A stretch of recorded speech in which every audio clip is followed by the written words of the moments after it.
I zato vas molim, braćo i sestre, kad šejtan prilazi čovjeku, i u Kur'anu se govori o tome. Naravno, šejtan je jedna dimenzija koja, to su one negativne misli, hadis će nam biti o tome, zato sam ovo htio s vama da podijelim. Kad šejtan prilazi čovjeku, kaže gospodar u Kur'anu, ovako opisuje, kaže ثُمَّ لَآتِيَنَّهُمْ مِنْ بَيْنِ أَيْدِيهِمْ وَمِنْ خَلْفِهِمْ وَعَنْ أَيْمَانِهِمْ وَعَنْ شَمَائِلِهِمْ وَلَا تَجِدُ أَكْثَرَهُمْ شَاكِرِينَ. Zapamte ovo. Kaže, ja ću im, kaže, prilaziti. Šejtan, iblis prokleti, govori gospodaru nebesa i zemlji.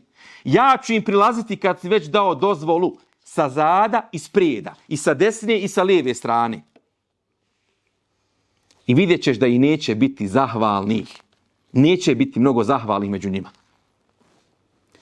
Šta ovo znači, braćo i sestre? Kako će šejtan prilaziti? Kad šejtan prilazi nekome sa zada, znate s čime prilazi? Sa njegovom prošlošću. Šta si ti uradio, kakva si bila, kakav si bio, gdje si bila, šta si radio, šta ćeš ti u džamiji, otkud sad te marama, ti da učiš Kur'an, ti da klanjaš, sada prilaziti na taj način. I tako šejtan mnogim ljudima priđe i kažu, što ću, kaže, ja sad u džamiji, ja pijem. Što ću ja u džamiji, ne znam što da se ja pokajem, za mene nema nadi. To je šejtanovo oružje, braćo i sestre.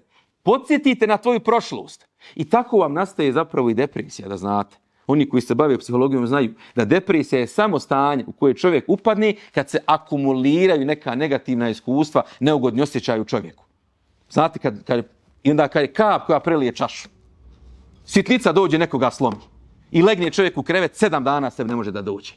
A on 10 godina možda trpi, ne može da podnese, nije naučen da se nosi sa svojim osjećajima, ima neku genetičku predispoziciju, težak ambijent, 1000 faktora drugih. Ja, sad to je nauka za sebe.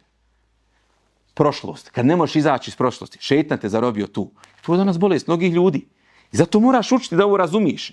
Ne očekujem ja da ti sad kroz jedno predavanje izaći, nego ćeš kazati ovako, kad me šejtan zaplašiš sa mojom prošlošću, ja ću njega da podsjetim na njegovu budućnost. A to je da ga Allah prokleo, da će ga Allah vječno kazniti. I ne dam da me šejtan upravlja mojim životom. Šta je budućnost? Pa strašite za budućnost. Kaže kako ćeš ti se oženiti, kako ćeš se udati, kako ćeš ti raditi, kako ćete s jednom platom živjeti, a ako ne digneš kredit, kako ćete vi kupiti stan, kako ćete napraviti kuću, a ako ne odseliš tamo, nema ovdje sudbine na fakije. Znate ono, sa milion pitanja ti dođi.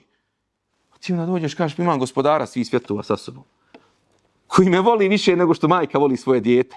Kaže, Ebu Hazmu, prilaze ljudi, kažu, učitelju sve je poskupilo, kaže, šta ćemo, šta da radimo? Kaže, naše je da obožavamo Allaha kao što nam je naredio. Da Allaha obožavam, a to podrazumijeva i da radimo. I da radimo. A njegovo je da nas opskrbi kao što je obećao. Koja je to bolest? Anksioznost. Kako ću, šta ću, kud ću, gdje ću. Dakle, kad te vraća unazad, vežete i bacate u depresiju. Kad te prepada za budućnost, stvara ti strah, anksioznost, neku nervozu, kako ću, šta ću. To su šejtanove metode, braćo i sestre. Mi te bolesti živimo, samo nekad ne znamo da ih imenujemo.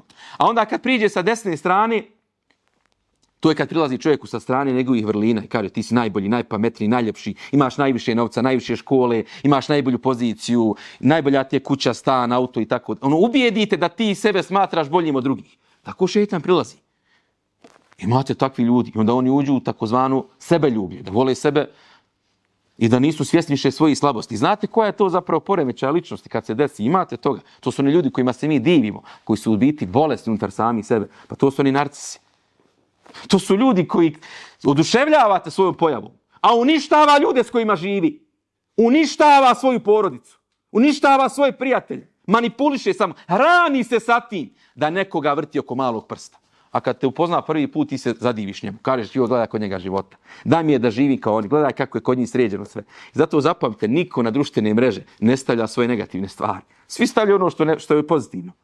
Zato moraš imati rezon u svome životu. I zato kaže Muhammed alejhi salatu vesselam da su najbolji ljudi, oni koji su najbolji prema svojim ukućanima. Tvoje se lice u kući vidi. Ako te tvoja hanuma pohvali, ako te tvoje dijete pohvali, ako te bračni drug pohvali, to je znak da imaš neku zdravu ličnost kod sebe, da imaš neki balans emocija, socijalnog, društvenog života. S tim ljudima treba da pokažeš svoju vrijednost. Zato što tu nema glume.